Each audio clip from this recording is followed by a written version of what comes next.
So this is an unboxing of a workshop lathe. They're really common these now. There's many different variants of them. This thing weighed, by the way, 75 kilograms. It was delivered by a UPS guy all by himself. No lift trucks, no pallet trucks or nothing. And he started to try and manhandle this thing out of his van. Lucky enough, he caught me on one of my better days. My back hadn't gone, and I was able to help him lift it in.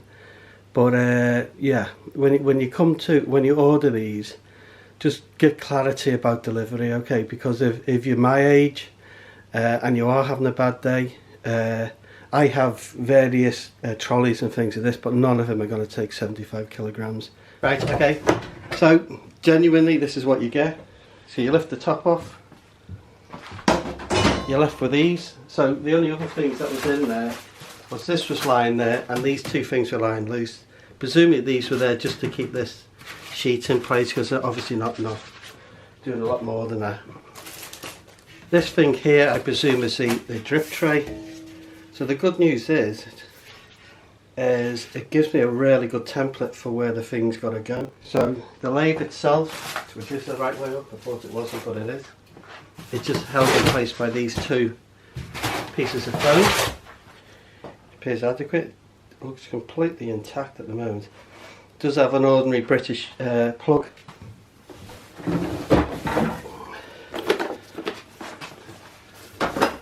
So it comes with a toolbox.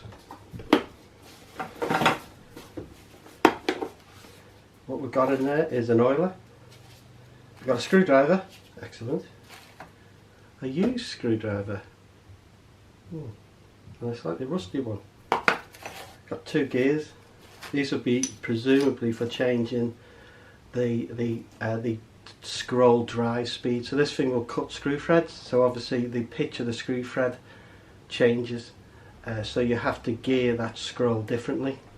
It's bigger than what, do you know what? It's bigger than what I thought it would be. I'll be honest with you.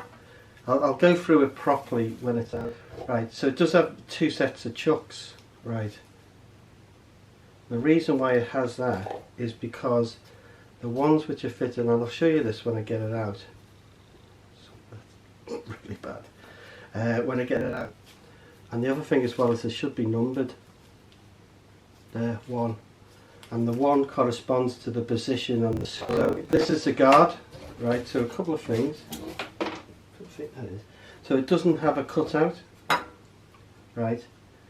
It doesn't have a cutout. Good warning there, but always wearing safety glasses. Even if you're using this, right, wear safety glasses, or better still a full face guard, but at least safety glasses. Okay, with impact resistance as well, right? Because you'll have parts coming off this, right? Now, this isn't great because where you actually want guarded is actually the tool stock, because the parts will not be coming off here. Right, the parts will be coming off here, right? So this is great for stopping you putting your hand on this by mistake, right? But in terms of getting hit by shrapnel, right, it's useless. So you would normally expect to see a guard in this place, and I may have a think about it.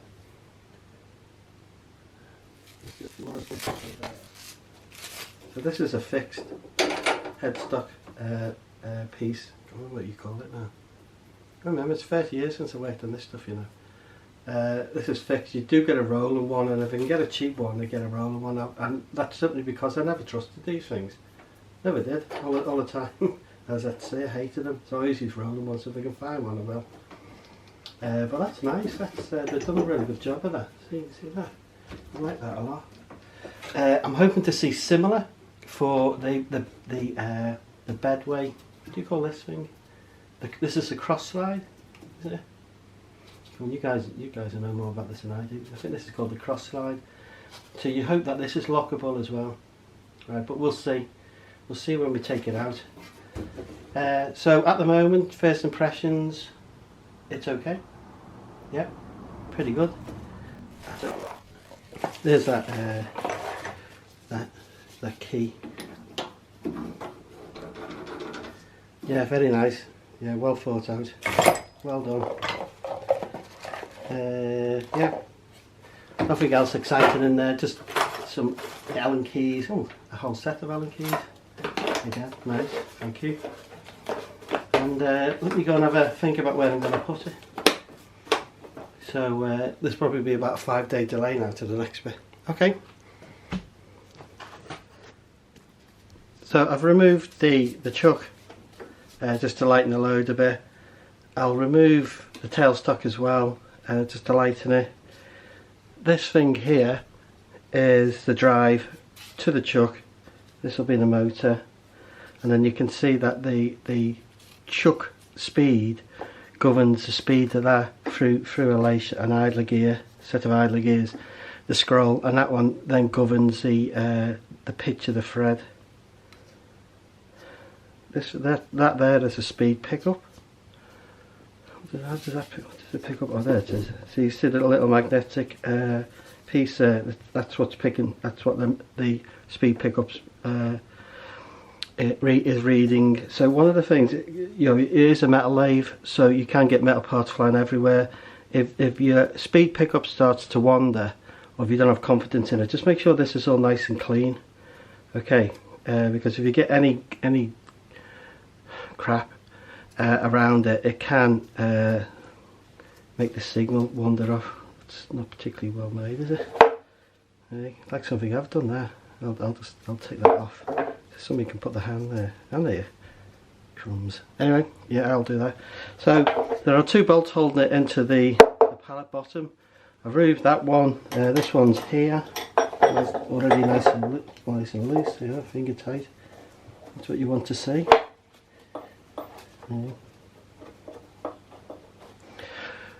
Finger tight. Right, hang on. I need to move you out the way. Right. Oh, so all the weight is going to be at this end. Okay. So if I can pick it up, 75 kilos, remember. Took 2 of us. But the chuck was quite heavy actually. Let's get you off. The tail stuff off. Oh, got it there. There you go. Not particularly heavy, but heavy enough. Now, do you think I can pick this up? Because you're wrong. There's no chance, mate. I've got my winch. Just pick it up with my winch. Or don't get my son. What do you reckon? Well, do we think this is going to work?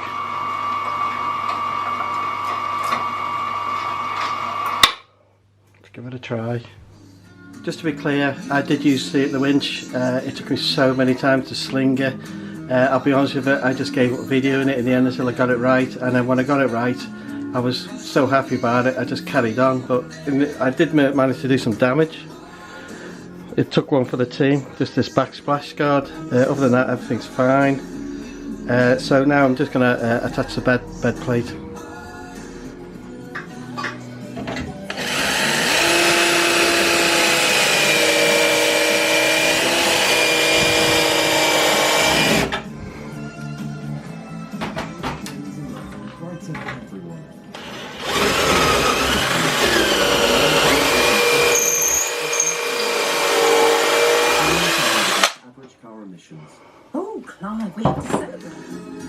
When it was actually lifted on to the work surface, it was actually quite easy to slide across and to lift onto this drip tray. All the weight is at this end, but that kind of made it a little bit easier to manoeuvre. I mean, it's not easy. I mean, if you are my age and you know you do struggle a little bit, then it is quite difficult. But if you can get somebody to give you a hand, that's great.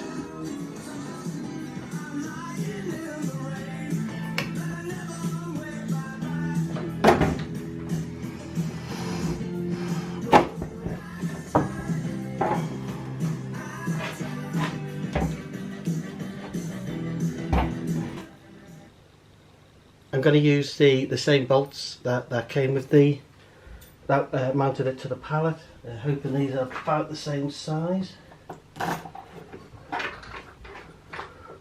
So, how much have we got?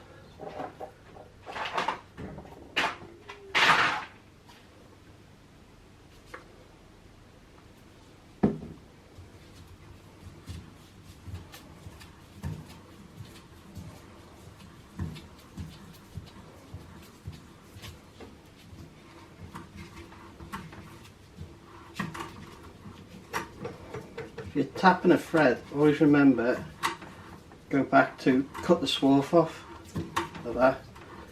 If you don't do that, what happens is the swarf will build and it'll actually go into the cutting face, the area that you're cutting, and you end up damaging the threads, the new thread. I'm sure you'll know that.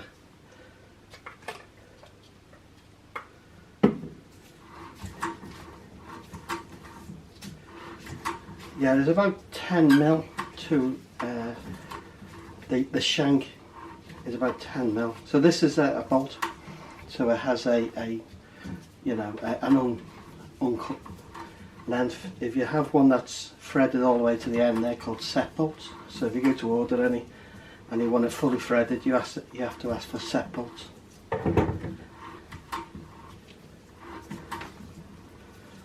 Should be enough. Yeah, you should always cut the excess threads off, because if you don't, what happens is they'll either corrode or you get crap building up. So when you try and take the bolt out, you immediately bind onto that excessive thread. So if you can, cut them to length.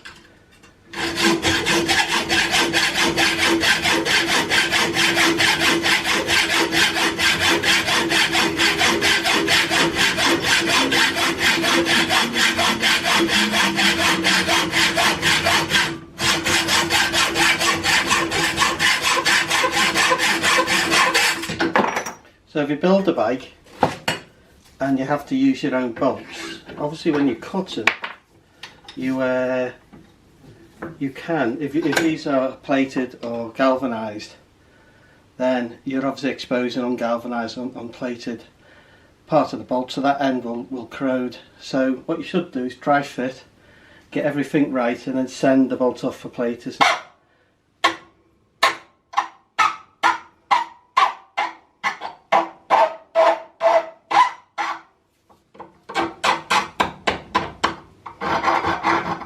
Can file. I'll just.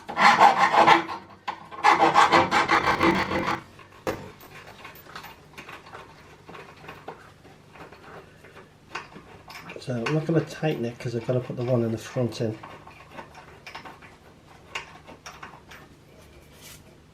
Yep. So it's give myself a bit of room. Right, let's get out the one in the front. So this is the chuck, which I took off before. You can see inside that there's just no grease whatsoever. Now you can't oil it really, because the centrifugal force will just throw the stuff out. I wouldn't use copper slip because it can cut, copper slip's an anti-seize, so it can actually relax the grip on your workpiece. So what I would do is just use a really small amount of grease.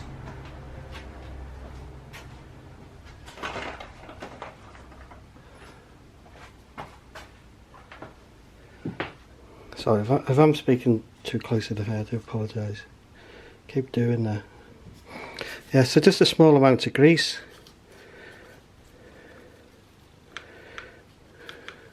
And I'll just run those up and down, and I'll just grease what I'd call a bull wheel. So these are pinion wheels, and the big one's a bull wheel.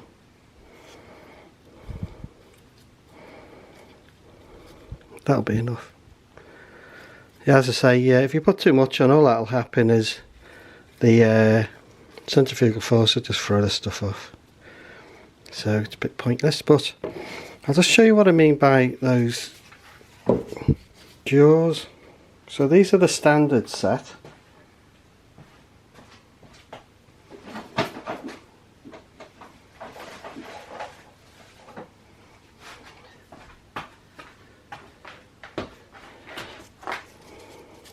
And these are the other ones. Right, so you can see the standard set, they grip in the middle to the diameter of the chuck and the post and the drive, or they'll grip on the outside here. Right, so if you've already got something where you've bored a certain part out, then you can grab them there. This thing, which is often more useful, will actually grip on the outside of the piece. So you can put quite a large piece in here and hold it nice and tight. So I'll put this back on the unit. So sometimes these are balanced, okay, and if you imagine the speed that these are going at, it's not a bad idea that they are, but I can't see any balancing marks. Should really have marked this, shouldn't I, before I started it, before I took it off, I mean. But I can't see any balancing marks. I mean, it's not common because you can change the chuck. Bit of a mark there. If it isn't, I can balance. Right, not very well, but I can balance. Go into detail about that, but there is a way of doing it. Okay, use what's called polar graphs, polar graphs. Told you I could bow for anything.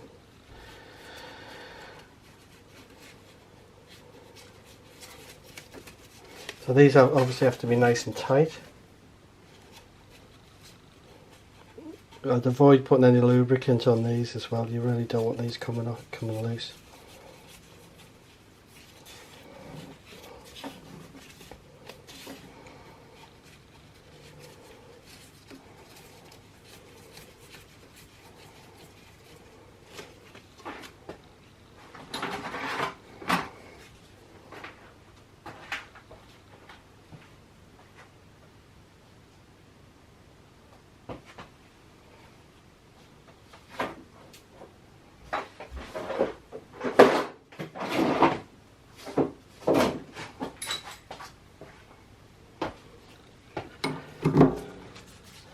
Obviously all the power switch stuff before you put your chuck key in. So to go over what I mentioned before, I don't know how well it turned out on the audio because I was a bit away, but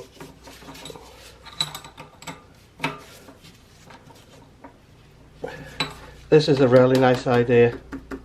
If you bought a lathe and it doesn't have this, I'd really recommend you actually come up with something that's similar to this.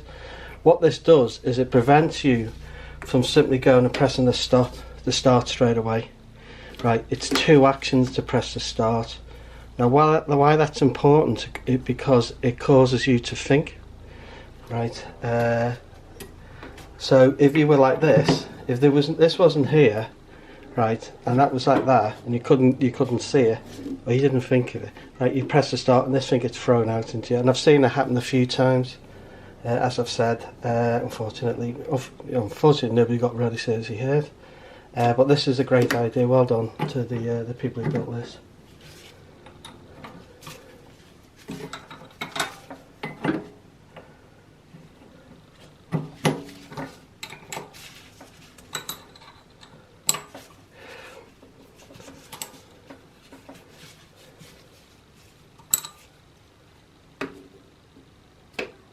Yeah, I've just thought of something that's a bad thing.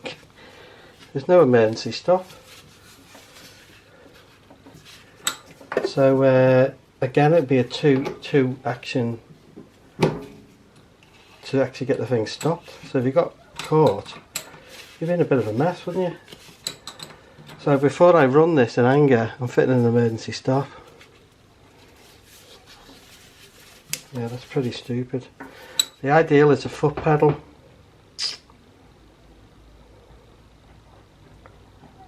Yeah, that's a really bad thing. Really, in fact that's incredibly dangerous. So that's not good. So that's got to be, before I start this, I'll fit an emergency stop on this. All I've got to do is pull the thing off, you know, and then just pick up on those 2 contacts and run a cable to somewhere. I'll have a think about whether I use a foot stop or a stop up here. Yeah, I think I'll put a stop up here. Right, just a nice big stop button. The important thing with emergency stops is that they should be lock stop. So when you press them, they lock down and it's permanently stopped. You shouldn't press it and then take your hand off and the thing resets it. So don't buy one of those. Okay, it's not going to be very much. It won't take much to do, but I'm not running this without that at all, even to test it, in case it goes crazy. Yeah, that's a bad thing.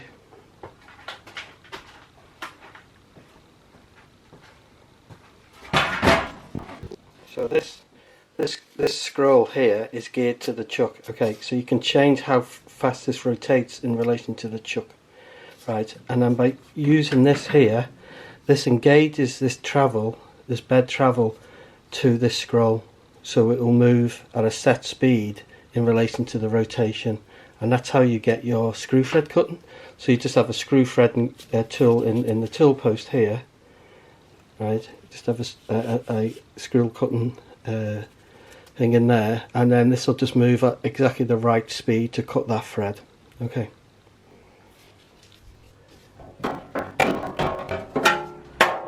On the end here, it actually gives you the size of the wheels to fit depending on the thread you want to cut. So you can go from 0.5 up to 3mm, which is really surprising. That's a really good thread size. It will also cut imperial threads as well, so from 10 TPI all the way up to 44 TPI. Jeez, as well. Wow. Yeah, so this is that's a bit silly. You can't do anything with that, so I'm just going to see if I can tighten it up. If not, I'm going to have to take it apart and figure out why it's so loose. But it's not unusual that you do get movement here, and you just have to tighten these up.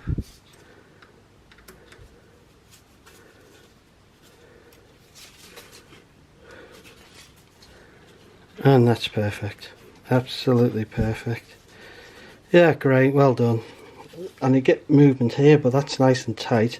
You would change that by these here. There's like it's like a if you like a spacer, a shim that you tighten down onto it, but that's fine. There's a bit of mood play there, but what the hell. Again, there are adjustments down there which you can't see in the video, but there are. These are oiling points.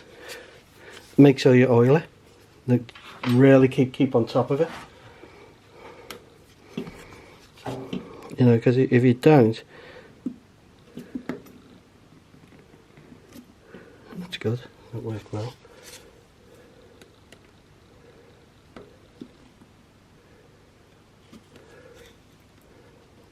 Yeah, if you don't, then you're gonna have loads of problems. These are oiling the actual track, so you can actually just oil. Well, that's great. That's great. No, that's good. That's giving me a lot of confidence. There's very little play there. Shed loads of play here. Right, is that this drive here should have a weak link, right, to shear. And the reason for that is that if you drive this into the workpiece or into the chuck, it should shear, and it doesn't look like it does.